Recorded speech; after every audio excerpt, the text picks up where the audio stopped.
Unreliable story setups that facilitate excessive killing are nothing new for Reikon Games. So it was for Ruiner, its stylish and surprisingly compelling twin-stick shooter from 2017.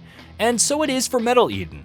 Launching on September 2nd for Xbox Series X and S, PS5, and PC, due to a delay for additional polish, the sleek Cyberpunk future is replaced with something decidedly more brutalist and harsh, built on Unreal Engine 5 no less.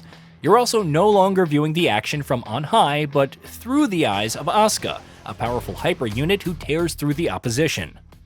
Perimeter breached. All units on high alert. What we're doing is bigger than you and I, ASKA. The road we walk is paved by those who shared this dream before me.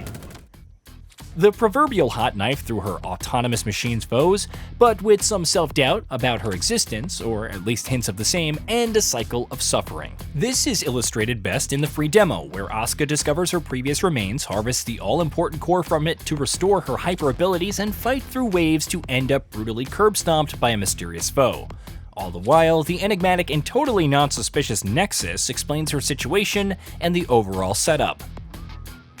Long story short, humanity really did it this time. Corpo decisions led to the construction of a massive city called Mobius, hanging high above the planet's surface with the engineers overseeing it, and with someone, appropriately named the Overseer, seemingly in charge of them.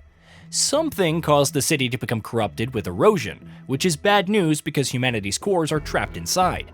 In a place called Hive, it's up to ASKA to save them, even as the engineers throw their best internal defense corps, better known as cleaners, to stop her. And hey, credit where it's due, they did a pretty good job in Chapter 0. ASKA, however, is different from other hyper units, which definitely don't exist per Nexus.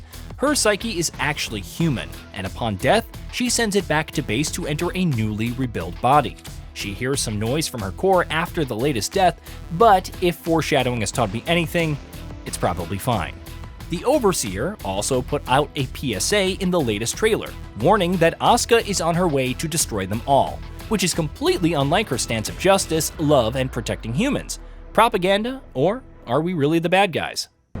A wolf in sheep's clothing called a compromise.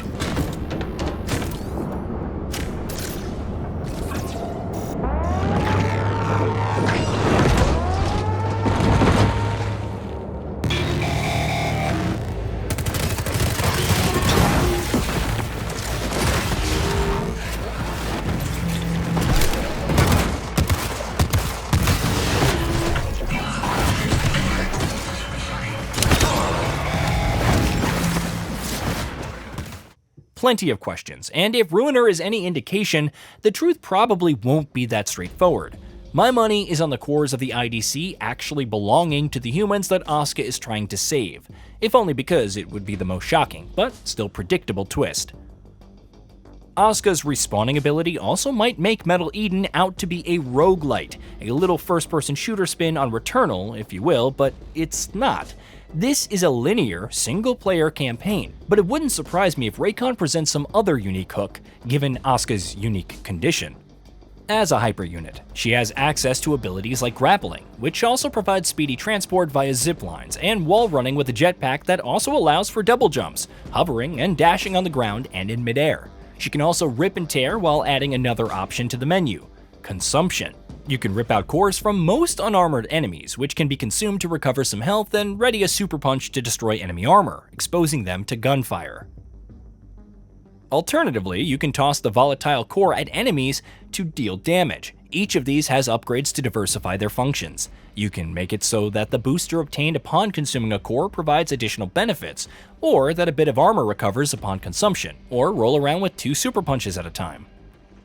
Want core ripping to be a major offensive tool? Make it so that extracting cores generates an explosion, wiping out nearby foes, or increasing their explosion radius and damage when thrown. There are plenty of other upgrades to unlock as you clear stages, and even if it's a little straightforward, the options are pretty potent and fun to experiment with.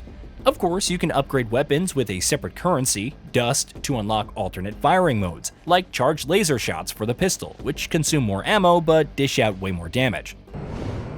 Whatever they throw at us is no match for a hyper unit. Does CDC have hyper units like me at their disposal? No, that was the plan, but it wasn't approved by the committee. They were just too stupid for this stuff, scared of losing their old ways. The project had to be finished, so to speak, under the radar. All of this would make it seem like Metal Eden is a gore-like with its mobility options, core ripping and weapon upgrades, but the overall flow can feel slower and more methodical, at least initially. The starter SMG regenerates ammo but has a cooldown period. Even extracting cores has a cooldown. As such, you'll spend a few seconds navigating the level, utilizing your mobility to collect ammo, health, and armor, and resetting the Ripper with stationary item pickups as more enemies port in.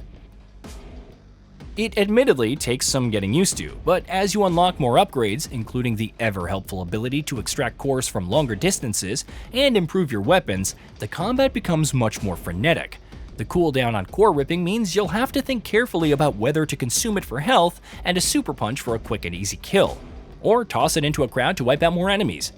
Cores degrade over seconds, so holding on to them forever isn't an option either, adding an interesting layer of resource management on top of everything else.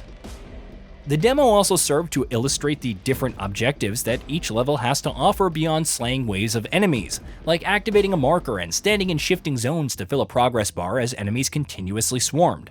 Shifting from one zipline to the next while shooting airborne enemies, and yes, slow-mo is a thing, also felt appropriately slick and responsive. In a way, the flow and pacing reminded me of the first Ghost Runner, but without the fleeting mortality or katana. Granted, these were only 2 levels, that too from a month-old demo, which doesn't represent the game's final quality. But there are several other aspects of Metal Eden that we've yet to really dive into, including the armored ram ball for charging into enemies with devastating effect, and can channel electricity. And while some elements like melee impact could use a bit more oomph, the shotgun had the right amount of kick to it. I expect the other weapons to feel just as good, especially the Tesla gun, which fires electric orbs and chains lightning between foes, or the assault rifle, which can seemingly freeze enemies with its alternate firing mode. Then there's the prospect of Vulcan, the world below. Does it offer a more vibrant world to explore? Is Mobius simply a lie, and maybe everything is bright and peachy on the surface? It's hard to say, but once again, given the interesting twists that the Ruiner took, I'm keen to see where the city ends and ASKA's journey truly begins. With all the heavy hitters launching in September, Hell Is Us, Chronos The New Dawn, Demon Ex Machina, Titan Scion, all in the same week alone, never mind the weeks to follow, Metal Eden may end up overlooked by the vast majority of action fans. However, if the full release has the right amount of polish, it should warrant a look from those seeking a more fast-paced, mobility-heavy first-person shooter.